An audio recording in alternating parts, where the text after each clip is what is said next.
نحمده ونصلي على رسوله الكريم أما بعد فأعوذ بالله من الشيطان الرجيم بسم الله الرحمن الرحيم رب اشرح لي صدري ويسر لي أمري واحلل عقدة من لساني يفقهوا قولي یا ایہا الذین آمنوا، اے لوگو جو ایمان لائے ہو، اذا قمتم الی الصلاۃ، جب تم کھڑے ہو نماز کی طرف، یعنی نماز کے لیے جب اٹھو تو نماز سے پہلے وضو کر لو۔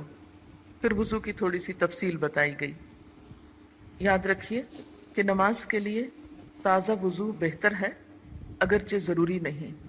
اگر پہلے سے وضو موجود ہو تو اس سے بھی نماز ادا ہو سکتی ہے۔ پھر وضو سے پہلے نیت بھی فرض ہے۔ اگر آپ بغیر نیت کے ویسے ہی ہاتھ منہ دھو رہے ہیں تو وہ وضو کے لیے کافی نہیں۔ پھر وضو سے پہلے بسم اللہ پڑھنا بھی ضروری ہے۔ اعضاء کو ترتیب سے دھونا ضروری ہے، اور ان کے درمیان وقفہ نہیں ہونا چاہیے۔ یعنی یہ نہیں کہ ایک دفعہ آپ منہ دھو لیں پھر 15 منٹ کے بعد جا کے بازو دھوئیں، نہیں، ایک ہی سٹریچ میں وضو کرنا چاہیے۔ تسلسل کے ساتھ یکے بعد دیگرے تمام اعضاء کو دھونا چاہیے۔ پھر یہ اہتمام بھی رہے کہ وضو کے دوران جسم کا کوئی عضو جسے دھونا لازم ہے اس میں سے کوئی حصہ بھی خشک نہ رہے، اور کوئی بھی حصہ 3 دفعہ سے زیادہ نہ دھویا جائے، کیونکہ اسے نبی صلی اللہ علیہ وسلم نے ظلم اور زیادتی سے تعبیر کیا۔ تو ارشاد باری تعالیٰ ہے فَاغْسِلُوا وُجُوهَكُمْ، اپنے چہروں کو دھو، وَأَيْدِيَكُمْ، اور اپنے ہاتھوں کو، إِلَى الْمَرَافِقِ، کوہنیوں تک۔ یہاں آپ دیکھ رہے ہیں کہ پہلے چہرے کا ذکر ہے، پھر ہاتھوں کا ذکر ہے، کیونکہ ہاتھوں کے ساتھ پھر بازوؤں کا بھی ذکر ہے کوہنیوں تک، اس لیے ترتیب میں تھوڑا سا فرق ہے۔ سنت سے ہمیں پتہ چلتا ہے کہ کوئی بھی پاکیزگی کا جب کام کیا جائے تو سب سے پہلے ہاتھوں کا پاک ہونا ضروری۔ تو پہلے چہرہ، پھر اس کے بعد ہاتھ کوہنیوں تک۔ مرافق کا لفظ ہے، مرفق کی جمع ہے، ریف قاف اس کا روٹ ہے، رفق کا معنی ہوتا ہے نرم، سہل۔ تو مرفق کیا ہوتی ہے کہ جس سے انسان سہولت پکڑتا ہے۔ آپ کوہنی پہ ٹیک لگا لیتے ہیں، کوہنی ٹیک کر سو بھی جاتے ہیں۔ تو مرفق وہ چیز ہوتی ہے جس کے سہارے سے آرام یا فائدہ حاصل کیا جائے۔ یہاں پر جسم کے ظاہری حصے جو دن رات ایکسپوز ہوتے ہیں انہیں خاص طور پر دھونے کا حکم مل رہا ہے۔ یعنی عام طور پر ہمارے ہاتھ اور بازو ننگے ہوتے ہیں، پھر اسی طرح چہرہ ننگا ہوتا ہے، پاؤں ننگے ہوتے ہیں۔ ان حصوں پر میل کچیل اور ڈسٹ زیادہ ہوتی ہے، اس لیے خصوصی طور پر ان کے دھونے کا حکم دیا جا رہا ہے۔ اور اس کے علاوہ سر کا مسح اور سر میں کان بھی شامل ہیں، تو وہ بھی ہمیں سنت سے معلوم ہوتا ہے۔ پہلے میں ان آیات کی ہلکی سی وضاحت کروں گی، پھر میں وضو کا مسنون طریقہ احادیث کی روشنی میں آپ کو بتاؤں گی انشاءاللہ۔ تو فرمایا کہ اپنے چہروں کو دھو لو اور اپنے ہاتھوں کو بھی الی المرافق، کوہنیوں تک، وامسحوا برؤوسکم، اور اپنے سروں کا مسح کرو، وارجلکم، اور اپنے پاؤں کو۔ یہاں پر آپ دیکھ رہے ہیں کہ برؤوسکم ہے اور ارجلکم ہے، بالکل ایسے ہی جیسے ایدیکم ہے۔ ایدیکم اس پہ زبر ہے، اور ارجلکم بھی اسی کے وزن پر ہے، اس لیے یہاں سے پاؤں کے دھونے کا بھی حکم مل رہا ہے۔ اور خاص طور پر جب آگے کہا گیا الی الکعبین، ٹخنوں تک، تو اس سے مزید تاکید ہو جاتی، کیونکہ اگر مسح کا حکم ہوتا تو ٹخنے کی بات کرنا ضروری نہ تھا۔ اور اپنے پاؤں کو دھو لو ٹخنوں تک، وَإِن كُنتُمْ جُنُبًا، اور اگر تم جنابت کی حالت میں ہو تو صرف وضو کافی نہیں، فَطَّهَّرُوا، تو تم پاک ہو جاؤ، یعنی یہاں پھر اب غسل کی ضرورت ہوگی۔ تو آئیے اب ہم تھوڑا سا دیکھتے ہیں کہ وضو کے بارے میں نبی صلی اللہ علیہ وسلم کی سنت کیا ہے، اور وضو کرنا جو ہے وہ کیوں ضروری ہے۔ اس میں اب آپ اچھی طرح اس کو غور سے سنیے اور اس پہ توجہ بھی رکھیے کہ کوئی کمی بیشی ہے تو اس کو درست کر لیجئے، اس لیے اس کی تذکیر ضروری ہے۔ اور ہم میں سے ہر شخص یہ احادیث سنتے وقت اپنا اپنا جائزہ لے کے کہیں کوئی کمی تو نہیں۔ اچھا یہ دیکھیے کہ ان احادیث کو پڑھانے اور بتانے کا ایک مقصد یہ بھی ہے کہ الحمدللہ اب تک آپ نماز بھی پڑھ رہے ہیں، وضو بھی کر رہے ہیں، لیکن آپ کے پاس دلیل نہیں ہے، قرآن میں پورا طریقہ تو نہیں لکھا ہوا، صرف فرائض لکھے ہوئے ہیں۔ میں اصل میں یہ بات چھوٹی سی اس لیے کر رہی ہوں کہ آپ یہ نہ سمجھیں یہ سب باتیں تو ہم کو پتہ ہی ہیں، اس لیے اور پھر دوبارہ پڑھنے کا کیا فائدہ۔ ایک ہوتا ہے علم ہونا اور ایک ہوتا ہے یقینی علم۔ علم اور یقینی علم میں فرق ہوتا ہے، اور یہاں آپ کے آنے کا مقصد بھی یہی ہے کہ یقینی علم میں اضافہ ہو تاکہ آپ کے اعمال میں اور پختگی ہو، راسخین ہو جائیں، پورے اعتماد اور یقین کے ساتھ کام کر سکیں، اور اگر کوئی پوچھے تو آپ کو دلیل یاد ہو، اگر یاد نہ بھی ہو تو کم از کم اتنا اعتماد آپ کو اپنی ذات پہ ہو کہ کوئی آپ کو نہ ہلا سکے۔ چلیے، اچھا یہاں تھوڑی سی میں وضو کی تاریخ آپ کو ہلکی سی بتا دیتی ہوں کہ جب نماز فرض ہوئی اسی وقت وضو کا حکم بھی دیا گیا۔ ابتدائے اسلام میں ہر نماز کے لیے وضو کرنا ضروری تھا، لیکن فتح مکہ کے بعد آپ نے وضو کیا اور جرابوں پر مسح کیا، اور ایک وضو سے کئی نمازیں بھی پڑھی۔ یہ دیکھ کر حضرت عمر نے عرض کیا، یا رسول اللہ صلی اللہ علیہ وسلم، آج آپ نے وہ کام کیا ہے جو آج سے پہلے نہیں کرتے تھے، یعنی آپ ہر نماز کے لیے تازہ وضو کرتے، آج آپ نے ایک ہی وضو سے کئی نمازیں پڑھی۔ آپ صلی اللہ علیہ وسلم نے فرمایا، میں نے بھول کر نہیں، قصدن یعنی جان بوجھ کر ایسا کیا ہے۔ یہ مسند احمد کی روایت ہے۔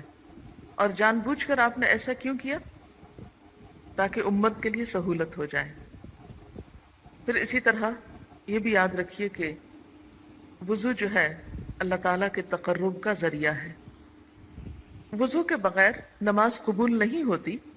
عن ابی ہریرہ رضی اللہ عنہ عن محمد صلی اللہ علیہ وسلم فذكر احادیث منها وقال رسول اللہ صلی اللہ علیہ وسلم لا تقبل صلاة احدكم اذا احدث حتى يتودع، رواہ مسلم۔ حضرت ابو ہریرہ رضی اللہ تعالی عنہ سے روایت ہے، انہوں نے رسول اللہ صلی اللہ علیہ وسلم کی کئی حدیثیں بیان کی، جن میں سے ایک یہ تھی کہ آپ نے فرمایا، اللہ تعالیٰ بے وضو کی نماز قبول نہیں کرتا یہاں تک کہ وہ وضو کر لے۔ اسے مسلم نے روایت کیا ہے۔ وضو کرنے سے پہلے بسم اللہ پڑھنا ضروری ہے۔ نبی صلی اللہ علیہ وسلم نے فرمایا، لا وضوء لمن لم یذکر اسم اللہ علیہ، اس شخص کا وضو نہیں جو بسم اللہ نہ پڑھے، یعنی شروع کرتے ہوئے بسم اللہ کہنا ضروری ہے۔ اب سوال یہ پیدا ہوتا ہے کہ وضو کرنے کا فائدہ کیا ہے؟ یعنی ہم بظاہر تو بسا اوقات ناپاک نظر نہیں آتے، کوئی داغ دبا نہیں، کوئی گندگی نہیں ہمارے جسم پر، تو پھر ہم وضو کیوں کریں؟ اس کے بارے میں حدیث ہے، حضرت ابو ہریرہ رضی اللہ تعالی عنہ سے روایت ہے کہ رسول اللہ صلی اللہ علیہ وسلم نے فرمایا کہ میرا حوض عدن اور ایلا کے فاصلے سے بھی زیادہ بڑا ہے، یعنی جو آپ کو حوض کوثر نصیب ہوگا اس کی ڈسکرپشن دے رہے ہیں۔ عدن یمن کا ایک علاقہ ہے اور ایلا شاید فلسطین کا ہے، یعنی بہت لمبا، بہت چوڑا اور بہت بڑا ہوگا۔ اس کا پانی برف سے زیادہ سفید اور شہد اور دودھ سے زیادہ میٹھا ہے۔ اس پر رکھے ہوئے برتن تعداد میں آسمان کے تاروں سے بھی زیادہ ہیں۔ قیامت کے روز میں دوسری امت کے لوگوں کو اس طرح اپنے حوض پر آنے سے روکوں گا جس طرح کوئی آدمی دوسرے آدمی کے اونٹوں کو اپنے حوض پہ آنے سے روکتا ہے۔ صحابہ کرام نے عرض کیا، اللہ کے رسول صلی اللہ علیہ وسلم، کیا آپ ہم کو اس روز پہچان لیں گے؟ یعنی اتنی مخلوق ہوگی، اتنا ہجوم ہوگا، تو آپ ہمیں پہچان لیں گے کہ ہم آپ کی امت کے لوگ ہیں؟ اور obviously صحابہ کرام کو تو آپ پہچانتے تھے، لیکن اب آپ کی امت میں سے ہم بھی ہیں، تو ہماری کیا آئیڈینٹی ہوگی وہاں پر؟ آپ نے فرمایا، ہاں، وضو کے باعث تمہارے ہاتھ پاؤں اس قدر روشن اور چمکدار ہوں گے کہ ایسے نشان کسی دوسری امت کے لوگوں کے لیے نہیں ہوں گے۔ یعنی جو اعضاء ہم دن میں کئی بار دھوتے ہیں، قیامت کے دن اس اندھیرے میں یہ چمکنا شروع ہو جائیں گے، اور ان کی چمک کی وجہ سے امت مسلمہ پہچانی جائے گی۔ ایک اور روایت میں آتا ہے کہ جو جتنا چاہے اس چمک کو بڑھا لے۔ تو وضو کا بہت بڑا فائدہ کیا ہے کہ قیامت کے دن یہ ہماری پہچان ہوگا، اور نبی صلی اللہ علیہ وسلم اس کے ذریعے ہمیں پہچانیں گے اور اپنے حوض سے پانی پلائیں گے اور شفاعت کریں گے۔ اور اگر ہاتھ منہ کالے لے کر گئے کبھی وضو ہی نہیں کیا تو پھر کیسے پہچانیں گے آپ؟ اپنی زبان سے جا کے کیا یقین دہانی کرائیں گے؟ پھر اسی طرح وضو کا ایک اور فائدہ یہ ہے کہ جو شخص وضو کرتا ہے، آپ نے فرمایا من تودع فاحسن الوضوء ثم قام الى الصلاة خرجت من ذنوبه سمعه وبصره ويداه ورجليه۔ اس کا معنی کیا ہے؟ جس نے وضو کیا اور بہت اچھی طرح وضو کیا، پھر نماز کے لیے کھڑا ہوا، اس کے گناہ اس سے نکل جائیں گے، اس کے کانوں سے، اس کی آنکھوں سے، اس کے ہاتھوں سے اور اس کے پاؤں سے۔ یعنی اگر کوئی شخص وضو کرتا ہے تو اس سے اس کے جسم کے گناہ دھل جاتے ہیں۔ پھر اسی طرح آپ صلی اللہ علیہ وسلم نے فرمایا کہ اگر کوئی شخص مکمل وضو کر کے یہ دعا پڑھے، کون سی دعا؟ اشہد ان لا الہ الا اللہ وحدہ لا شریک لہ واشہد ان محمدا عبدہ ورسولہ الا فتحت لہ ابواب الجنۃ الثمانیۃ یدخل من ایہا شاء، رواہ احمد و مسلم۔ اگر کوئی شخص مکمل وضو کر کے یہ دعا پڑھے، یہ جو ابھی میں نے پڑھی ہے اشہد ان لا الہ الا اللہ سے، ترجمہ ہے اس کا کہ میں گواہی دیتا ہوں کہ اللہ کے سوا کوئی الہ نہیں، وہ ایک ہے، اس کا کوئی شریک نہیں۔ میں گواہی دیتا ہوں کہ محمد صلی اللہ علیہ وسلم اللہ کے بندے ہیں اور اس کے رسول ہیں، تو اس کے لیے جنت کے 8 دروازے کھول دیے جاتے ہیں کہ جس سے چاہے داخل ہو جائے۔ یعنی اچھی طرح وضو کر کے دعا پڑھنے کا یہ فائدہ ہے۔ یاد رکھیے کہ وضو کے بیچ میں دعائیں نہیں ہیں، بلکہ مسنون دعا وضو کے آخر ہی کی ہے۔ اسی طرح ایک اور دعا بھی ہے، اللہم اجعلنی من التوابین واجعلنی من المتطہرین، اللہ مجھے بہت توبہ کرنے والا بنا دے اور پاک صاف لوگوں میں سے بنا دے۔ اس کا ترجمہ یہ ہے۔ تو اب آپ دیکھیں کہ کیا کچھ فائدے ہیں۔ نمبر 1 یہ کہ قیامت کے دن انسان کی پہچان ہوگی۔ نمبر 2 یہ کہ دنیا میں انسان کے گناہ ساتھ کے ساتھ دھلتے چلے جاتے ہیں۔ نمبر 3 یہ کہ اس شخص کے لیے جو وضو کے بعد یہ دعا بھی پڑھے تو جنت کے دروازے کھل جاتے ہیں۔ اور جیسا کہ آپ جانتے ہیں کہ الطہور شطر الایمان، پاکیزگی جو ہے وہ ایمان کا ایک بہت بڑا حصہ ہے۔ ایمان ہی مکمل نہیں ہوتا۔ وضو کرتے ہوئے یعنی ابتدا تو آپ نے کر لی، بسم اللہ پڑھ لی، پھر اس کے بعد آپ صلی اللہ علیہ وسلم نے ہر وضو کے ساتھ مسواک کی ترغیب دی ہے۔ عن ابی ہریرہ رضی اللہ عنہ عن رسول اللہ صلی اللہ علیہ وسلم قال لولا ان اشق علی امتی لامرتهم بالسواک مع کل وضوء۔ نبی صلی اللہ علیہ وسلم نے فرمایا اگر میری امت کی تکلیف کا مجھے احساس نہ ہوتا تو میں ہر نماز کے ساتھ مسواک کرنے کا حکم دے دیتا، یعنی کمپلسری کر دیتا اس کو۔ لیکن اگر کوئی شخص والنٹریلی خود کرتا ہے خوشی سے تو آپ نے فرمایا السواک مطہرۃ للفم مرضات للرب، مسواک منہ کی پاکیزگی اور رب تعالیٰ کی خوشنودی کا سبب ہے۔ پھر اسی طرح اگر روزہ نہ ہو تو وضو کرتے وقت ناک میں اچھی طرح پانی چڑھانا چاہیے، اور ہاتھ پاؤں کی انگلیوں اور داڑھی کا خلال کرنا مسنون ہے۔ یعنی وضو اچھی طرح کرنے کا مطلب کیا ہے کہ تمام اعضاء پوری طرح دھل جائیں، کچھ بھی اس میں سے خشک نہ رہے، حتیٰ کہ ناک کے اوپر کے حصوں تک پانی چڑھانا زیادہ ثواب کا باعث ہے، اور بعض اوقات یہ بہت سی بیماریوں کا علاج بھی بنتا ہے۔ اور اسی طرح ہاتھ اور پاؤں کی انگلیوں میں خلال، ہاتھ کا خلال تو اس طرح ہوتا ہے ایک ہاتھ دوسرے ہاتھ میں ڈال دیتے ہیں، اور اس کا بھی مقصد یہ کہ اگر کوئی چیز اٹک گئی ہے یا خشک رہ گئی ہے یا جمی رہ گئی ہے اور سامنے نظر نہیں آئی تو وہ بھی دھل جائے۔ اور اسی طرح اگر کوئی انگوٹھی وغیرہ پہنی تو اس کو ہلانا یہ بھی مسنون ہے۔ اسی طرح پاؤں کی انگلیوں کو بھی خلال کرنا، اور پاؤں کا خلال ہاتھوں سے مختلف ہوتا ہے۔ نبی صلی اللہ علیہ وسلم نے فرمایا وضو اچھی طرح کرو، ہاتھ پاؤں کی انگلیوں میں خلال کرو، اور اگر روزہ نہ ہو تو ناک میں پانی اچھی طرح چڑھاؤ۔ حضرت عثمان رضی اللہ تعالیٰ عنہ کی روایت ہے کہ نبی صلی اللہ علیہ وسلم وضو کرتے ہوئے داڑھی کا خلال کرتے تھے۔ خلال کیا ہوتا ہے؟ خلال خلل سے ہے، یعنی اپنی انگلیوں کو اس کے اندر پھیرنا، یعنی جیسے بالوں میں انگلی پھیرتے ہیں ایسے۔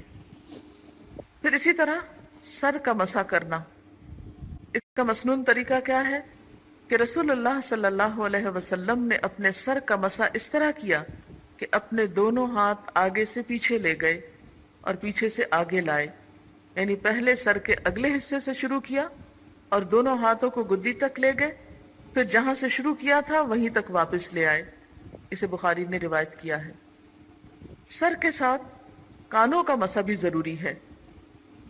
حضرت عبداللہ بن عباس وضو کا طریقہ بتاتے ہوئے فرماتے ہیں کہ رسول اللہ صلی اللہ علیہ وسلم نے اپنے سر کا مسح کیا اور اپنی شہادت کی دونوں انگلیوں سے دونوں کانوں کے اندر اور اپنے دونوں انگوٹھوں سے دونوں کانوں کے باہر کے حصے کا مسح کیا۔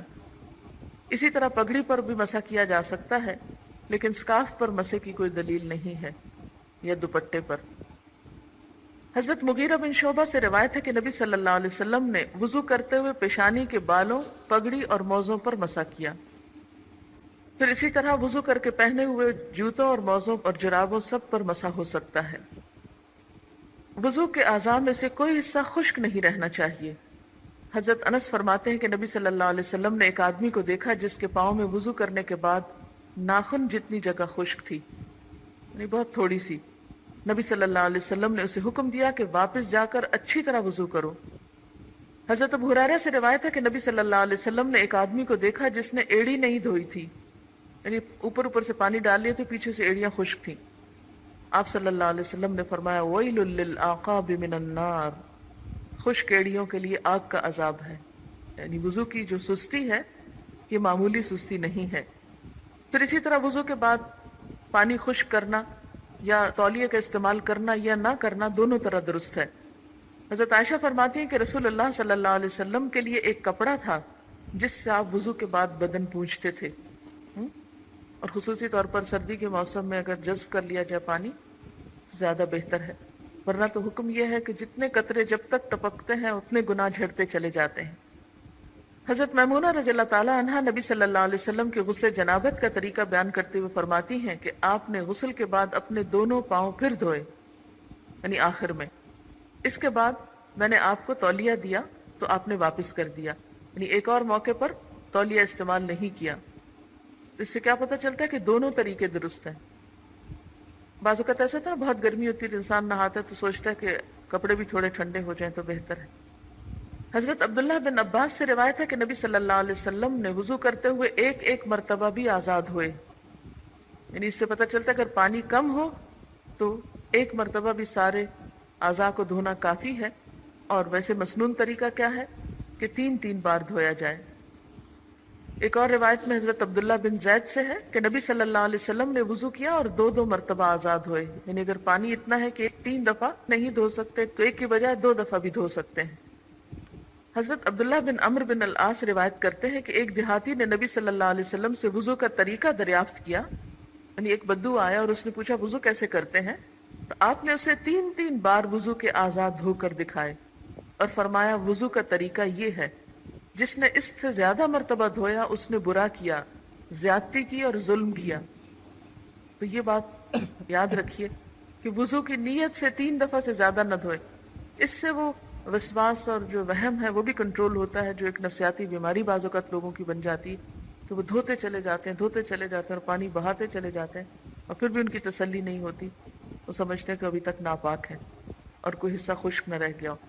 اس میں یہ کہ ایک دفعہ میں اگر رہ گیا تو دوسری دفعہ میں ہو جائے گا، دوسری دفعہ میں نہیں تو تیسری دفعہ میں، لیکن ایک اس سے زیادہ کی اجازت ہی نہیں ہے۔ بعض لوگ آپ سے بھی ہو سکتا ہے مسئلہ پوچھیں کہ میں کئی دفعہ اب دھوتی ہوں اپنے اعضاء کو، تو ان کو بتائیے کہ نبی صلی اللہ علیہ وسلم نے اس سے منع فرمایا اور آپ بھی 3 دفعہ کے آگے مت دھوئیں، چاہے دل کی تسلی نہ ہو، کیونکہ اس کا علاج ہی یہی بتایا گیا کہ اس سے زیادہ دھویا نہ جائے۔ وہاں روک لیں اپنے آپ کو تو پھر آہستہ آہستہ عادت ٹوٹ جائے گی۔ وضو کرنے کے بعد بے مقصد یا فضول باتیں نہیں کرنا چاہیے۔ وآخر دعوانا ان الحمد للہ رب العالمین۔ سبحانک اللہم وبحمدک، اشہد ان لا الہ الا انت، استغفرک واتوب الیک۔ السلام علیکم ورحمۃ اللہ وبرکاتہ۔